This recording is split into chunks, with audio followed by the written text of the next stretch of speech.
평화가 아니라 불을 주러 왔다. 혹시 이 구절 들어보셨나요?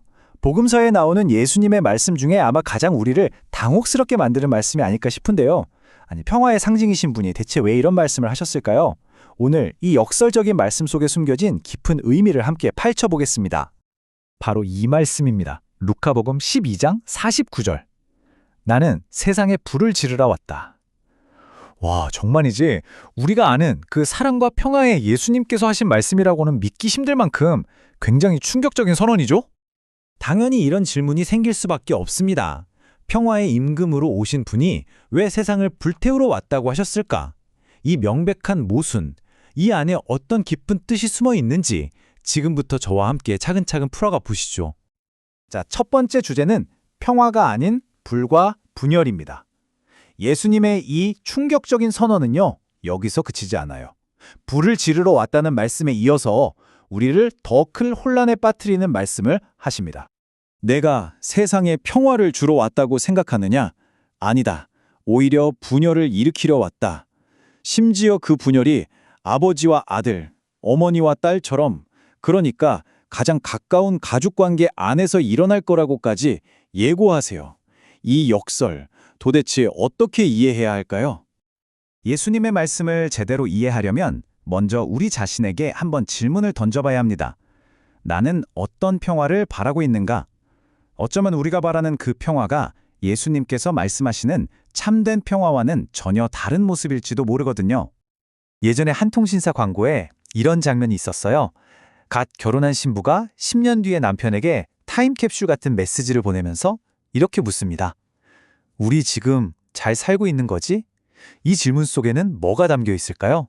바로 나의 이 행복이 10년 후에도 안정적으로 보장되었으면 좋겠다는 간절한 바람이죠.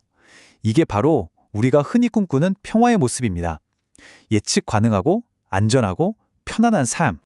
세상이 말하는 평화는 종종 이런 것들 위에 세워지곤 하죠.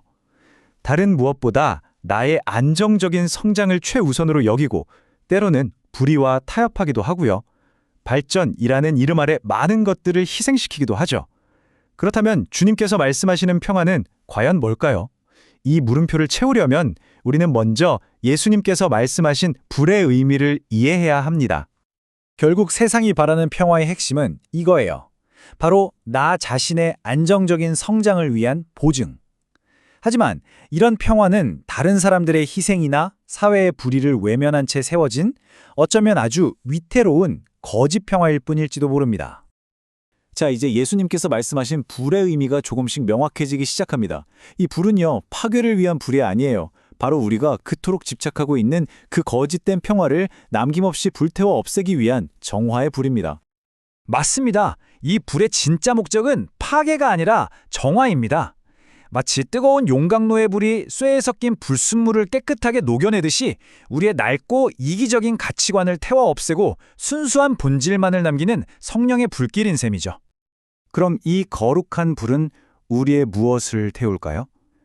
바로 거짓된 안전에 대한 환상, 세속적인 욕심과 이기심, 하나님의 뜻보다 앞서는 내 생각, 그리고 불의를 눈감아주면서 유지해온 그 거짓된 평화의 구조 자체를 태워버리는 겁니다. 그래서 우리 마음이 바로 뜨거운 도가니가 되어야 하는 겁니다. 우리 마음을 도가니로 내어드려서 성령의 불길이 그 안에서 활활 타오르게 할 때 비로소 모든 세속적인 찌꺼기들이 타없어지고 순수하게 하느님일 것만이 남게 되는 것이죠. 하지만 이런 정화, 가만히 있는다고 저절로 일어나는 게 아닙니다. 이건 우리의 의식적인 결단, 그리고 때로는 정말이지 고풍스러운 돌아섬을 요구하는 과정입니다. 영적인 여정에서 이 돌아가는 길을 우리는 회개라고 부릅니다. 회개는 단순히 잘못했어요 라고 뉘우치는 걸 넘어서서요. 내가 지금까지 걸어온 길이 틀렸다는 걸 인정하고 하느님께로 완전히 방향을 트는 것을 의미합니다. 이 돌아가는 길이 얼마나 어려운지를 보여주는 이야기가 하나 있어요. 나폴레옹이 굶주리고 지친 병사들을 이끌고 험한 산을 넘었는데 정상에 딱 올라서고 나서야 깨달은 거예요. 아, 이 산이 아니었네. 그 허탈감과 절망감, 왔던 길을 다시 되돌아가야 한다는 그 막막함, 우리가 회개의 길 앞에서 느끼는 감정이 바로 이것과 같지 않을까요? 이 돌아가는 길은 보통 4단계를 거칩니다. 첫째는 내가 틀렸다는 인정에서 오는 허탈감, 둘째는 익숙했던 것들을 버려야 할 때 오는 혼란. 셋째는 그 혼란의 불 속을 용기 있게 통과하는 시간. 그리고 마침내 하느님을 향한 새로운 시작의 길 위에 다시 서게 되는 거죠. 예수님께서 왜 분열을 말씀하셨는지 그 이유가 바로 여기에 있습니다. 예수님께서는 사실 미카 예언서의 이 구절을 인용하신 거예요. 내가 하느님을 향해 돌아가기로 굳게 결단할 때 세상의 가치를 따르는 가장 가까운 가족조차 나를 이해하지 못하고 마치 나의 원수처럼 될 수 있다는 겁니다. 하느님을 선택한다는 건 때로 이런 고통스러운 분열까지도 감수해야 하는 결단이라는 거죠. 자, 이제 결론에 다다랐습니다. 예수님께서 가져오신 그 불과 분열, 그리고 그로 인한 혼란은 그 자체가 목적이 아니라는 것. 그것은 진짜 평화, 참된 평화로 나아가기 위한 필수적인 과정이라는 겁니다. 네, 그렇습니다. 우리가 겪는 그 혼란은 완전한 평화와 행복을 위한 준비 과정이에요.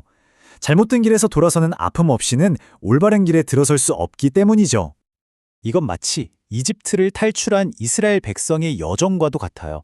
그들이 곧바로 적과 꿀이 흐르는 약속의 땅에 들어간 게 아니었잖아요. 먼저 40년이라는 아주 긴 시간 동안 거친 광야에서 정화의 시간을 거쳐야만 했습니다. 우리가 겪는 혼란과 시련이 바로 우리 각자의 광야인 셈입니다. 그리고 가장 중요한 사실이 있습니다. 우리는 이 고통스러운 정화의 과정을 결국 혼자 걷지 않는다는 것. 예수님께서는 바로 그 혼란의 불 속으로 우리와 함께 걸어 들어가셔서 우리가 그 길을 끝까지 통과하도록 우리의 손을 꽉 잡아 이끌어 주시는 분입니다. 그래서 오늘 복음은 우리 각자에게 이렇게 묻습니다. 지금 당신이 걷고 있는 그 길은 어디를 향하고 있습니까? 세상이 주는 안락함입니까? 아니면 하느님입니까? 만약 돌아서야 할 길이라면 우리에게 저 정화의 불을 통과할 용기가 있는지 깊이 성찰해보는 시간이 되었으면 좋겠습니다.